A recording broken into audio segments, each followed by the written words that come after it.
Hi friends, हमारे channel S के 9210 at the rest channel में आपका स्वागत है। तो आज जो एसएससी एमटीएस के लिए जीके जिसका प्रैक्टिस सेट जो ये 5 होने वाला है। इससे पहले जो 4 प्रैक्टिस सेट हो चुका है, यदि वो वाला प्रैक्टिस सेट नहीं देखे हैं तो वीडियो के डिस्क्रिप्शन में ही टेलीग्राम का लिंक दिया गया है, वहां से जुड़कर पिछले सभी वीडियो को देख सकते हैं। और यदि चैनल पर नए आए हैं तो सबसे पहले चैनल को सब्सक्राइब करके बेल आइकन को प्रेस कर ले, ताकि एसएससी एमटीएस के रिलेटेड कोई भी अपडेट है जो कि सबसे पहले आप तक पहुंच जाएगा। हम वही प्रश्न करवाए हैं जो कि कई बार एग्जाम में पूछा हुआ प्रश्न है, तो इसलिए वीडियो को शुरू से अंत तक देखिए और पिछले वीडियो को भी देख लीजिए, ताकि वीडियो के डिस्क्रिप्शन में ही टेलीग्राम का लिंक दिया गया है, वहां से जुड़कर पिछले वीडियो को आप देख सकते हैं। तो चलिए प्रश्न को स्टार्ट करते हैं।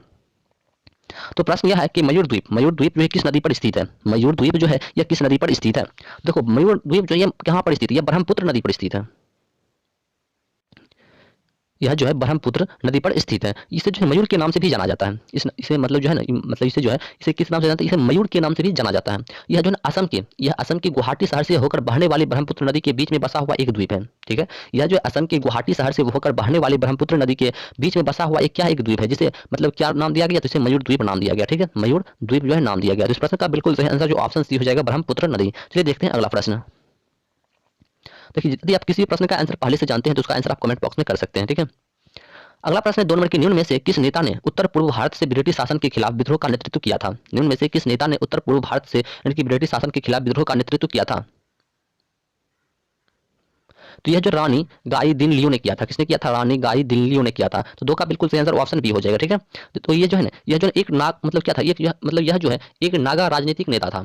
यह जो है एक नागा राजनीतिक नेता था। उन्होंने जो 1932 में, कब? तो 1932 में उन्होंने जो है 1932 में ब्रिटिश शासन के मतलब क्या विरुद्ध विद्रोह का नेतृत्व किया था। ब्रिटिश शासन के मतलब खिलाफ जो क्या किया था, विद्रोह का नेतृत्व किया था। और जब मतलब नेतृत्व किया था तो उसे जो 1932 में ही 16 साल की उम्र में, 16 साल की उम्र मतलब उसको गिरफ्तार कर लिया गया। ठीक है, और उसके बाद जो ब्रिटिश शासक ने उन्हें मतलब आजीवन कारावास की सजा मतलब सुनाई थी। ठीक है, तो ये भी फैक्ट को याद रखना। चलिए देखते हैं अगला प्रश्न।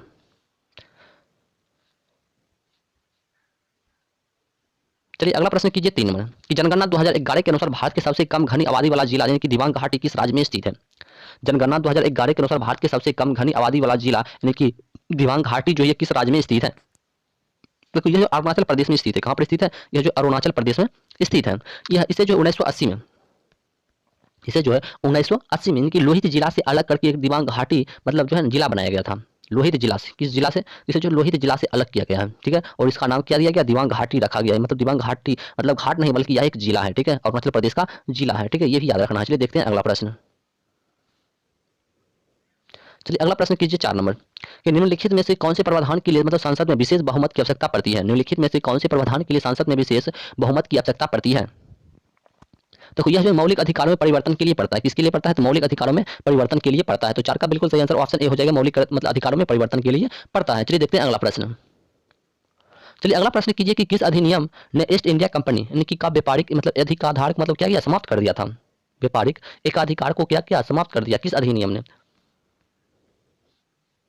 तो ये जो 1813 का 4 अधिनियम जो है समाप्त कर दिया, लेकिन पूरे देश से कर दिया, लेकिन चाइना से नहीं किया है। इस देश से नहीं हुआ है, लेकिन अभी भी चाइना से चल रहा है। ठीक है, चलिए देखते हैं अगला प्रश्न। चलिए अगला प्रश्न जो कि मिलान करने के लिए दिया हुआ है, चलिए मिलान कीजिए। देखिए, बक्सर का युद्ध कब हुआ था? 1700 मतलब 64 में हुआ था। और प्लासी का युद्ध 1757 में हुआ था। और हल्दी घाटी का युद्ध 1576 में हुआ था। तो इस प्रश्न का बिल्कुल सही आंसर ऑप्शन बी हो जाएगा। ठीक है, चलिए देखते हैं अगला प्रश्न। चलिए अगला प्रश्न कीजिए 7 नंबर कि निम्नलिखित में से किस राज्य में यानी कि पश्चिमी विक्षोभ के कारण वर्षा होती है। किस राज्य में पश्चिमी विक्षोभ के कारण जो है वर्षा होती है। निम्नलिखित में से किस राज्य में पश्चिमी विक्षोभ के कारण जो है वर्षा होती है। तो ये पंजाब राज्य में होती है। कहां पर होती है? पंजाब राज्य में होती है। 7 का बिल्कुल सही आंसर ऑप्शन ए हो जाएगा, पंजाब राज्य में। ठीक है, चलिए देखते हैं अगला प्रश्न। चलिए अगला प्रश्न कीजिए 8 नंबर, फटाफट कीजिए। 8 नंबर प्रश्न क्या है कि पश्चिमी तथा पूर्वी घाटों में मतलब पर्याप्त वर्षा होती है, जबकि दक्कन के पठार में बहुत कम वर्षा होती है। इसका कारण क्या है? देखो, दक्कन पठार जो होती है ये छाया क्षेत्र होता है। क्या होता है? यह जो एक छाया क्षेत्र है, इसलिए यहाँ मतलब कम वर्षा होती है। जहां पर छाया क्षेत्र होता है वहां पर कम वर्षा होती है। ठीक है, चलिए देखते हैं अगला प्रश्न। चलिए अगला प्रश्न कीजिए 9 नंबर कि लाखों साल मुख्य भूमि से अलग हो गया था, इसे किस मतलब महासागर के नाम से जाना जाता है। इसे किस महासागर के नाम से जो है जाना जाता है। तो इसे जो है टेथिज के नाम से जाना जाता है। किस नाम से जाना जाता है? टेथिज के नाम से जाना जाता है। तो 9 का बिल्कुल सही आंसर ऑप्शन ए हो जाएगा, टेथिज के नाम से जाना जाता है। चलिए देखते हैं अगला प्रश्न को। चलिए अगला प्रश्न कीजिए 10 नंबर निम्नलिखित में से कौन एक भारतीय मतलब भारोत्तोलक नहीं है। भारोत्तोलक नहीं है। देखो, यह जो है दीपिका पल्लिकल नहीं है। क्या है? दीपिका पल्लिकल जो है नहीं है। 10 का बिल्कुल सही आंसर ऑप्शन ए हो जाएगा, दीपिका पल्लिकल जो है नहीं है। चलिए देखते हैं अगला प्रश्न। यदि एक बात और हम बता देना चाहते हैं, यदि आपको किसी भी प्रश्न में डाउट हो, किसी भी प्रश्न में डाउट हो, तो उसका आंसर मतलब यदि आप चाहते हैं सही से मतलब डिटेल, तो मतलब उस कमेंट में जो है उस प्रश्न को मतलब टाइप करके लिख सकते हैं, फिर से हम उसका रिप्लाई देने की ज़्यादा से ज़्यादा कोशिश करेंगे, ठीक है। तो पेरा सोमनिया क्या है? पेरा सोमनिया जो है ये नाम विकार का दूसरा नाम क्या है? तो इसका दूसरा नाम जो है नींद में चढ़ना। क्या है इसका दूसरा नाम? जो है इसे नींद में चलना भी कहा जाता है, ठीक है, नींद में चढ़ना। तो 11 का बिल्कुल सही आंसर ऑप्शन सी हो जाएगा, नींद में चलना, ठीक है। चलिए देखते हैं अगला प्रश्न को। चलिए अगला प्रश्न कीजिए 12 नंबर कि मिजोरम मिजोरम की किस नृत्य शैली में गांव के मतलब अतिथियों द्वारा विशेष रूप से भाग लिया जाता है? मिजोरम की किस नृत्य शैलियों में जो है गांव के अतिथियों द्वारा मतलब विशेष रूप से भाग लिया जाता है? तो यह जो खुल्लम में लिया जाता है, किस नृत्य में लिया जाता है? खुल्लम एक नृत्य है जो कि गांव का मिजोरम का लोक नृत्य है। इसमें जो गांव के द्वारा मतलब अतिथियों द्वारा मतलब विशेष रूप से भाग लिया जाता है, ठीक है। तो 12 का बिल्कुल सही आंसर ऑप्शन ए हो जाएगा, यानी कि खुल्लम, ठीक है। तो देखते हैं अगला प्रश्न को। चलिए अगला प्रश्न 13 नंबर कीजिए कि निम्न में से किसने दुनिया भर में भारतीय प्रवासी से मतलब जुड़ने के लिए ग्लोबल प्रवासी रिश्ता पोर्टल और मोबाइल ऐप का मतलब शुभारंभ किया है? निम्न में से किसने दुनिया भर में भारतीय प्रवासी से मतलब जुड़ने के लिए ग्लोबल प्रवासी रिश्ता पोर्टल और मोबाइल ऐप का मतलब शुभारंभ किया है? तो यह जो बी मुरलीधरन ने किया है। किसने किया है? बी मुरलीधरन जो है ने किया है। तो 13 का बिल्कुल सही आंसर ऑप्शन बी हो जाएगा कि बी मुरलीधरन ने किया है, ठीक है। चलिए देखते हैं अगला प्रश्न को। यदि किसी भी प्रश्न में आपको डाउट हो तो उस प्रश्न को आप कमेंट बॉक्स में कर सकते हैं, फिर से मैं आपको रिप्लाई देने की कोशिश करेंगे, ठीक है। तो 14 नंबर प्रश्न क्या है कि विश्व के प्रथम सुपर कंप्यूटर का क्या नाम है? विश्व के प्रथम सुपर कंप्यूटर का नाम क्या है? विश्व के प्रथम सुपर कंप्यूटर का नाम क्या है? तो विश्व के प्रथम सुपर कंप्यूटर का नाम जो है उसको सीडीसी यानी कि 6600 क्या कहा जाता है? सीडीसी 6600 कहा जाता है। यह कंप्यूटर जो खाली सिर्फ सीपीयू पर चलता था। किस पर? सीपीयू पर ही चलता था, ठीक है। चलिए देखते हैं अगला प्रश्न को। चलिए अगला प्रश्न कीजिए 15 नंबर कि कोहरा बादल यानी कि कुहासा उदाहरण है। कोहरा बादल कुहासा जो है ये किसका उदाहरण है? कोहरा बादल कुहासा जो है ये किसका उदाहरण है? देखो ये कोहरा बादल कुहासा जो है ना यह एरोसोल का उदाहरण है। किसका उदाहरण है? एरोसोल का उदाहरण है। तो 15 का बिल्कुल सही आंसर जो ऑप्शन नंबर ए हो जाएगा, एरोसोल का उदाहरण है, ठीक है। चलिए देखते हैं अगला प्रश्न को। चलिए अगला प्रश्न कीजिए 16 नंबर कि निम्नलिखित में से अनबुझे चूने का रासायनिक सूत्र क्या है? निम्नलिखित में से अनबुझे चूने का रासायनिक सूत्र क्या है? तो देखो अनबुझा हुआ चूना का बात बोल रहा है, यानी कि CaO हो जाएगा। क्या हो जाएगा? CaO हो जाएगा। और बुझा हुआ चूना क्या हो जाएगा? CaCO2 CaCO2, ठीक है, ये हो जाएगा, ठीक है। चलिए देखते हैं अगला प्रश्न। चलिए अगला प्रश्न कीजिए 17 नंबर की वर्ष 1973 के चिपको आंदोलन के अग्रणी नेता कौन थे? वर्ष 1973 के चिपको आंदोलन का नेता कौन था? वर्ष 1973 के चिपको आंदोलन का मतलब नेता कौन था? तो यह जो सुंदरलाल बहुगुणा, कौन है? सुंदरलाल बहुगुणा था। कौन था? तो सुंदरलाल बहुगुणा था। 17 का बिल्कुल सही आंसर ऑप्शन सी हो जाएगा, सुंदरलाल बहुगुणा, ठीक है। चलिए देखते हैं अगला प्रश्न। अगला प्रश्न 18 की देशभक्ति गीत सारे जहां से अच्छा के रचयिता कौन है? सारे जहां से अच्छा का रचयिता जो है ये कौन है? तो देखो सारे जहां से अच्छा का रचयिता जो है ये मोहम्मद इकबाल, कौन है? मोहम्मद इकबाल है, ठीक है, मोहम्मद इकबाल। चलिए देखते हैं अगला प्रश्न।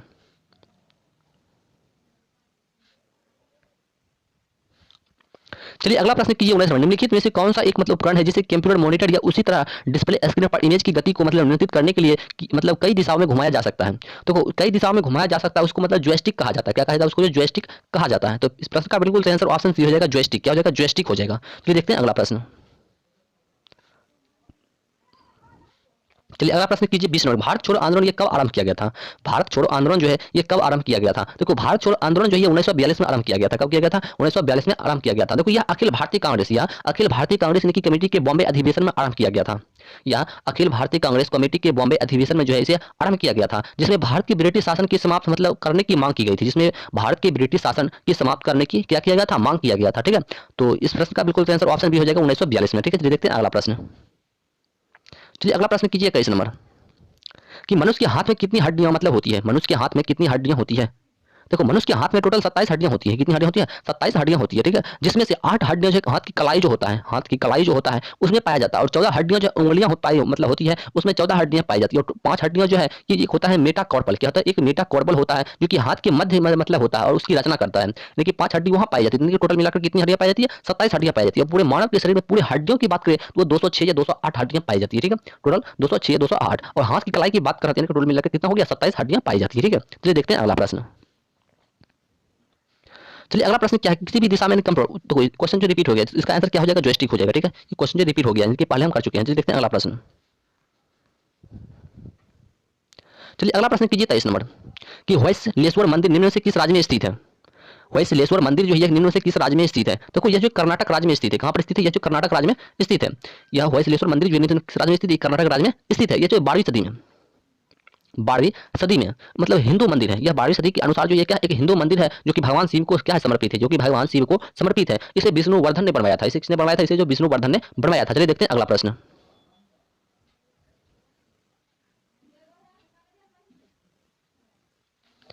चलिए अगला प्रश्न कीजिए 24 नंबर की। कौन सी आर्थिक विचारधारा के प्रतिवादी मतलब व्यक्तिवाद के बारे में बात करती है? यह कि लोग सार्थक तरीके से यह कार्य करेंगे जिसका विशेषण मतलब क्या किया जा सके, जिसका विशेषण किया जा सके। तो यानी कि यह जो है ना ऑस्ट्रेलियाई आर्थिक विचारधारा क्या हो जाएगा? ऑस्ट्रेलियाई विचारधारा, यानी कि ऑप्शन नंबर डी हो जाएगा। चलिए देखते हैं अगला प्रश्न। चलिए अगला प्रश्न जो कि लास्ट प्रश्न है, अगला प्रश्न जो कि लास्ट प्रश्न है कि आतिशबाजी में हरे प्रकाश के उत्पादन के लिए इनमें से कौन जिम्मेदार है? आतिशबाजी में हरे प्रकाश के उत्पादन के लिए जो कौन जिम्मेदार होता है? तो ये जो जिम्मेदार होता है ये बेरियम होता है। जिम्मेदार क्या होता है? ये जो बेरियम जिम्मेदार होता है। लेकिन हम बात करें कि इसके दौरान रात में, इसके दौरान जो है रात में मतलब घटना मतलब फटने वाली मतलब रंग होती है, ठीक है, आकाश में। तो वो रंग कौन कौन सा? जैसे लाल हो गया, ठीक है, ये लाल हो गया, उसकी वजह से नारंगी हो गया, ठीक है, नारंगी हो गया, पीला हो गया, क्या हो गया? पीला हो गया, हरा हो गया और नीला हो गया, बैगनी हो गया। ये सब मतलब रंग होता है, ठीक है, मतलब फटने का कारण होता है, ठीक है। और तो प्रश्न यहाँ पर समाप्त होता है। यदि वीडियो अच्छा लगा तो सबसे पहले दोस्तों को शेयर कीजिए, ठीक है, ताकि आपके दोस्तों को भी फायदा हो सके, और चैनल को लाइक और सब्सक्राइब कर लें। तो मिलते हैं अगले वीडियो में, तब तक के लिए जय हिंद, जय भारत।